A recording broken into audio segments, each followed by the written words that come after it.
Bonjour à toi, aujourd'hui je t'emmène dans un voyage un peu particulier.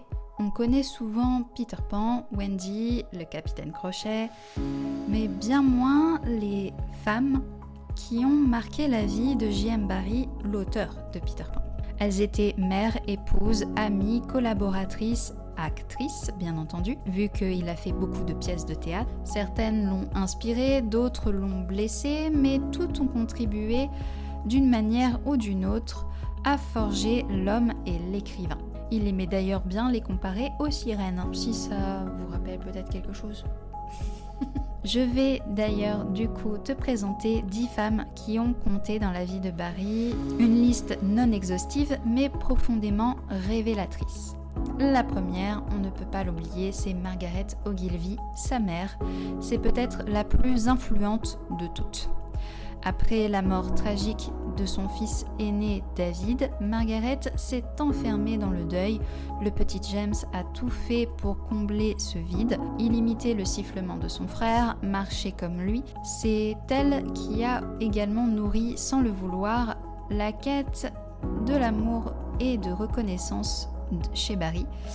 Il lui a même consacré une biographie, Margaret Ogilvy, où il a écrit ses souvenirs avec elle et toute l'influence qu'il a eue aussi dans son univers littéraire pour créer notamment ses personnages féminins et dans sa carrière d'auteur, de manière globale, toute l'influence qu'elle a pu avoir. Ensuite, on reste encore dans la famille avec Maggie Barrie, sa petite sœur cadette, la dernière de la fratrie, car Barrie était l'avant-dernier. Donc c'est l'unique sœur qui est plus jeune que lui, souvent dans l'ombre, mais toujours là. Ils ont grandi ensemble, et comme ils sont décédés à pratiquement 1 an d'intervalle, ils ont continué à être proches l'un de l'autre tout le long de leur vie. Elle était son soutien silencieux, présente dans sa vie jusqu'à ce qu'elle disparaisse avant lui, 1 an avant. Elle veillait sur lui avec une loyauté discrète, un peu comme une seconde mère. Ce rapprochement est notamment dû à un événement lors de son premier mariage. Son premier mari est mort tragiquement des suites d'une montée à cheval, sauf que il montait le cheval que a offert Barrie pour le mariage de sa sœur. Il s'en est toujours voulu de ce tragique accident et il l'a beaucoup épaulée dans son deuil jusqu'à ce qu'elle se remarie, et même tout le reste de sa vie il gardera cette pensée pour veiller sur sa sœur tout au long. Il lui a fait la promesse, et même quand elle s'est remariée et au-delà, il a toujours veillé sur elle également. Je ne vais pas m'étaler sur ce souvenir, il est présent de toute manière et raconté dans mon roman Retrouve-moi à Neverland, donc n'hésite pas à le lire. Bien sûr, on ne peut pas parler des femmes autour de Barrie sans parler de Mary Ansell également, qui a été son épouse et ex-épouse.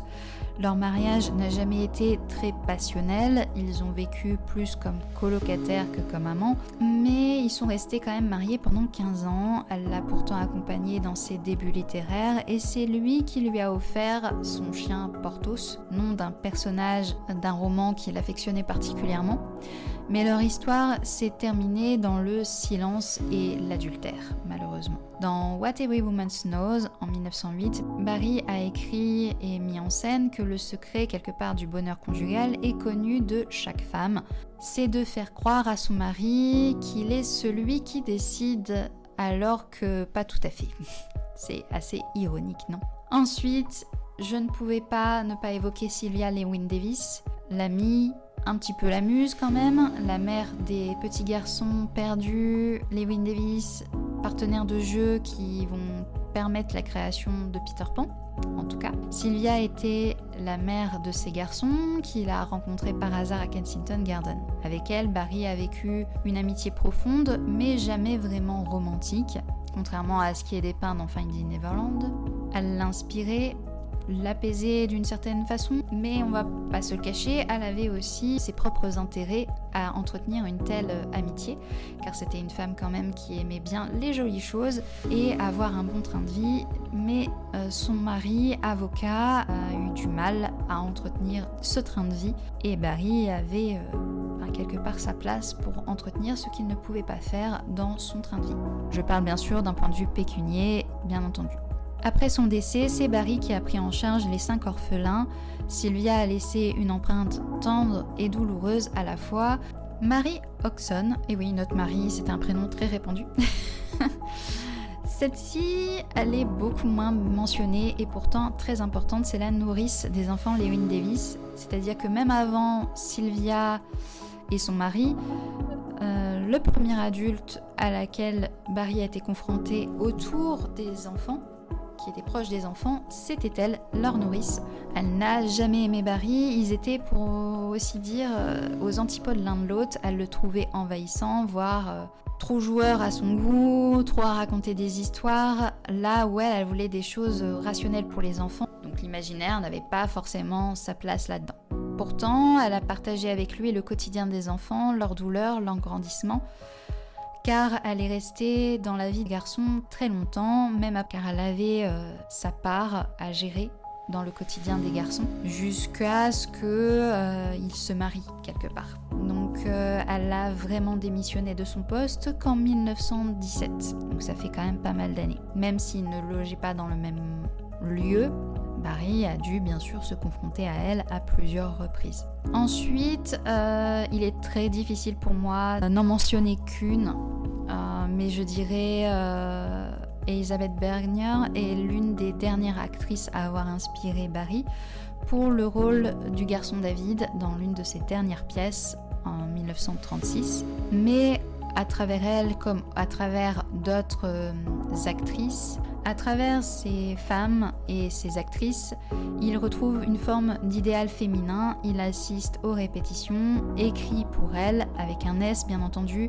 les encourage sans jamais franchir la barrière en dehors de la scène.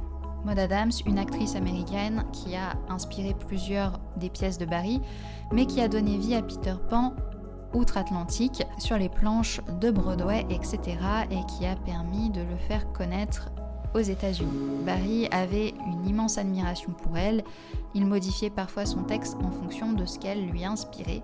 C'était une collaboration fusionnelle mais professionnelle. Dans le même genre, Nina Boucicault, alors désolée pour la prononciation, j'arrive pas à le prononcer. Là, pour le coup, c'est la première de Peter Pan au Royaume-Uni. Avant Maud Adams, il y a eu Nina qui a incarné Peter Pan à la création londonienne en 1904. Et bien sûr, la première de Londres avait lieu avant l'adaptation aux États-Unis. Barry l'a respectée, mais leur relation était moins intense, néanmoins elle a façonné l'image du héros enfant. Et oui, Peter Pan était incarné par des femmes. Madame Stanley. Alors, un personnage un peu plus discret et pourtant très important dans les années 20 et 30 dans la vie de Barry. C'était sa cuisinière et femme de chambre, discrète mais essentielle. Elle faisait partie du quotidien de Barry pendant ses dernières années à Adelphi Terrace. Elle gérait les repas, le linge et le confort, peu connu mais digne d'une mention car c'est souvent à travers ces présences invisibles qu'on comprend un homme. On en a la trace dans le livre de Cynthia Haskett, Portrait of Barry. Transition toute trouvée, car la dernière femme que je vais mentionner est bien sûr Cynthia Haskett, sa secrétaire privée et confidente pendant presque 20 ans. Quand je dis presque, c'est même 19 ans et demi pour être précis.